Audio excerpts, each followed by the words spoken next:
नमस्कार। अभिनव कहानियाँ में आपका स्वागत है। हमारी आज की कहानी है जीवन साथी।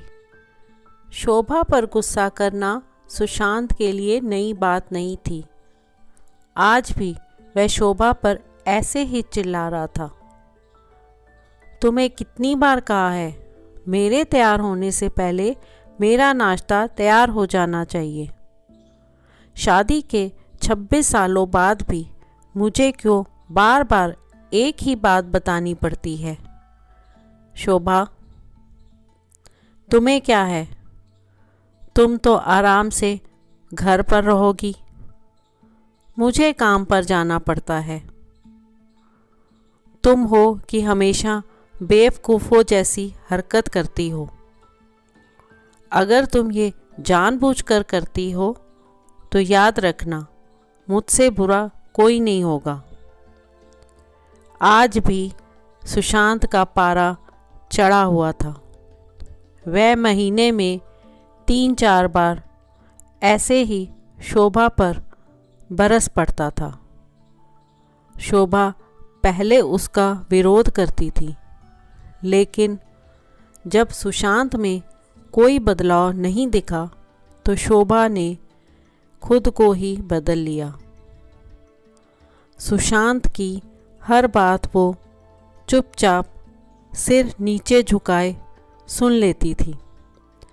सुशांत का फालतू का गुस्सा करना और बाद में शोभा को भला बुरा कहना, यह मानो जैसे उसकी आदत बन गई थी।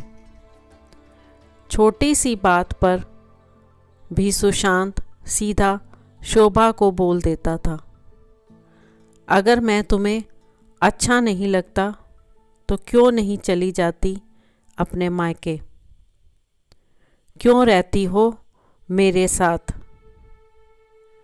इतना सब कुछ होने के बावजूद शोभा सुशांत के साथ रहती थी, क्योंकि उसे अपनी बेटी की फिक्र थी। और वह जाती भी तो कहाँ। अपने बूढ़े हो चुके माँ बाप को इस उम्र में परेशान करना नहीं चाहती थी शोभा। वह इतनी पढ़ी लिखी भी तो नहीं थी कि खुद जाकर कोई नौकरी कर सके और अपना और अपनी बेटी का पालन पोषण कर सके। शोभा को अब अपनी चिंता नहीं थी। उसको चिंता थी तो बस अपनी शादी लायक हो रही बेटी की। शोभा नहीं चाहती थी कि पति पत्नी के झगड़े की वजह से अलका परेशान हो। अलका की पढ़ाई पूरी हो चुकी थी। उसके लिए अब शादी के रिश्ते आने लगे थे। कई रिश्तों को अलका ठुकरा चुकी थी। 2-3 महीने बाद एक अच्छा रिश्ता आया। लड़के की बड़ी तारीफ़ें सुनी थी।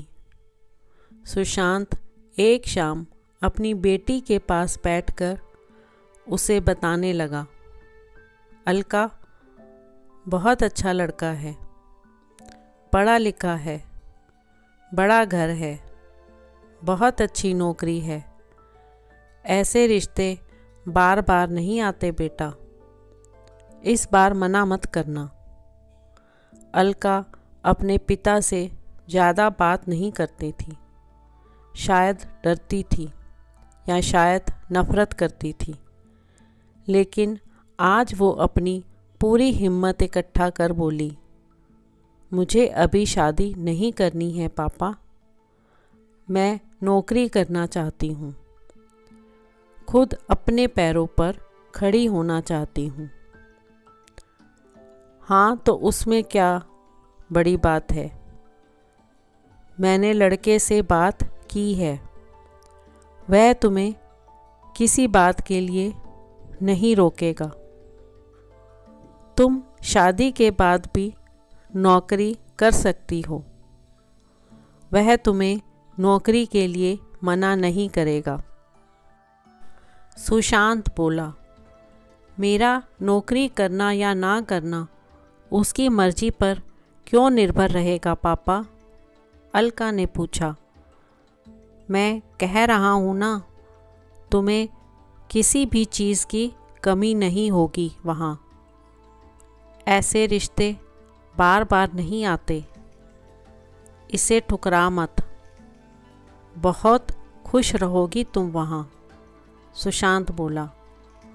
पापा, क्या मैं उतनी ही खुश रहूँगी जितनी मम्मी इस घर में खुश है? अलका ने तंज कसते हुए कहा। आज तुम्हारी जुबान कुछ ज़्यादा नहीं चल रही? सुशांत गुस्से से आंखें बड़ी करते हुए बोला। पापा, मुझे शादी ही नहीं करनी है, क्योंकि शादी के बाद अगर वह लड़का आपके जैसे निकला तो मैं क्या करूँगी? मुझे आपके जैसा जीवन साथी नहीं चाहिए, जो बिना बात के मुझ पर हमेशा चिल्लाए। मुझे कुछ भी अपनी पसंद का लेना हो तो 10 बार सोचना पड़े, कहीं वह नाराज़ ना हो जाए। मेरी तबीयत कैसी भी हो, उसे परवाह ना हो। रोटी थोड़ी सी मोटी बन जाए तो घर सर पर उठा ले।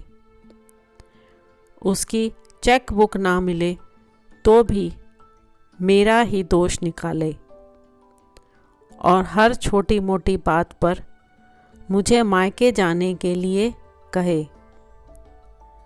अलका ने अपना दिल खाली करते हुए पापा से सब कह दिया। सुशांत का गुस्सा 7वें आसमान पर था, लेकिन उसके मुंह से एक भी शब्द नहीं फूट रहा था। वो अलका की बातें सुन रहा था। अलका उतना ही बोलकर चुप नहीं हुई। आज पहली बार वह अपने पापा के सामने इतना कुछ बोल रही थी। पापा, आपने माँ के साथ हमेशा गलत व्यवहार किया है। आप अपने ऑफिस का गुस्सा बिना सोचे समझे माँ पर उतार देते हैं। कभी इस बात की परवाह भी नहीं करते कि उन्हें कैसा लगता होगा। आपकी बातें सुन सुन माँ ने अपना स्वाभिमान खो दिया। सुशांत आज पहली बार अपने के व्यवहार को महसूस कर पा रहा था।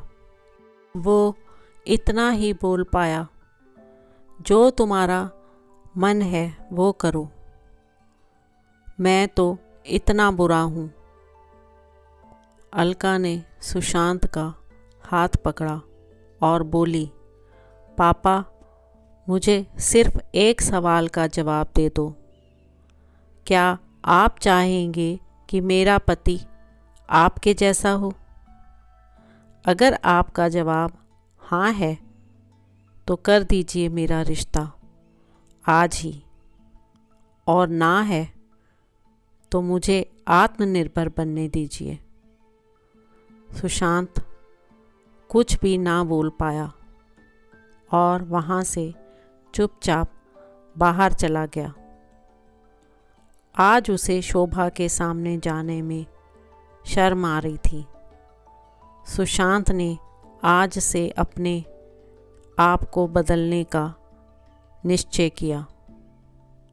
अगले दिन से शोभा ने अपने पति में काफ़ी बदलाव देखा। वह सोचने लगी कि जो हिम्मत अलका ने दिखाई है, वह हिम्मत अगर मैं पहले ही दिखा देती तो शायद आज परिस्थिति कुछ और होती। अब अलका पढ़ लिख कर अच्छी नौकरी करने लगी और 3 साल बाद उसके लिए एक अच्छा रिश्ता आया।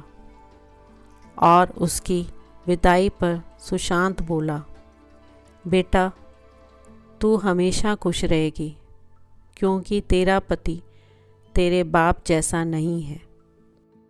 सुशांत की यह बात सुनकर शोभा और अलका की आंखों से आंसू बहने लगे। तो दोस्तों, आपको आज की कहानी कैसी लगी? लाइक और कमेंट करके ज़रूर बताएं और चैनल को सब्सक्राइब करना बिल्कुल ना भूलें। तो मिलते हैं एक नई कहानी के साथ। बहुत बहुत धन्यवाद।